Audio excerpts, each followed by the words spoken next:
Selamat datang semua, ini masa kita tunduk berhema, bukannya lemah.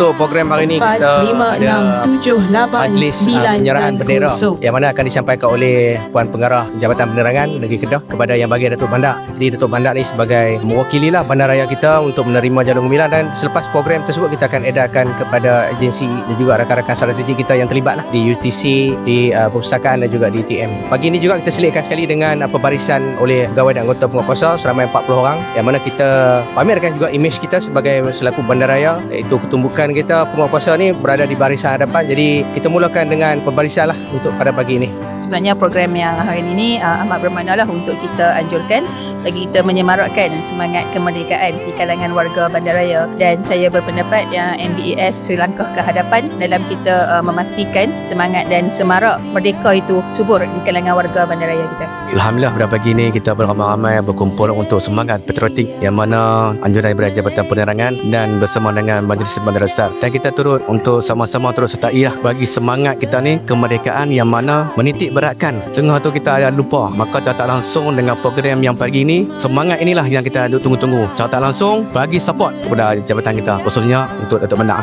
Perkara yang melibatkan kita sebut maruah, identiti, benda ni kita kena pegang teguh, dan kita kena usahakan supaya setiap individu ada perasaan izah ataupun kita panggil berbangga dengan tanah air kita, dan insyaAllah bulan Ogos memang bulan yang kita sebut bertepatan untuk kita sama-sama suburkan semangat kemerdekaan ni. Program ini akan diteruskan sehingga 31 Ogos 2026, dan sepanjang Jabatan Penerangan Malaysia Negeri Kedah kami mempunyai beberapa program yang menarik yang kita akan laksanakan di beberapa daerah. So situasinya sama seperti hari ini, yang kita memang untuk menyuntik semangat patriotik dalam kalangan masyarakat setempat. Kempen Satu Rumah Satu Jalur Gemilang adalah untuk menyemarakkan sambutan bulan kemerdekaan pada tahun ini, dan pada hari ini kami berterima kasih kepada pihak G Residence yang bekerjasama melaksanakan satu program Satu Rumah Satu Jalur Gemilang di residen ini,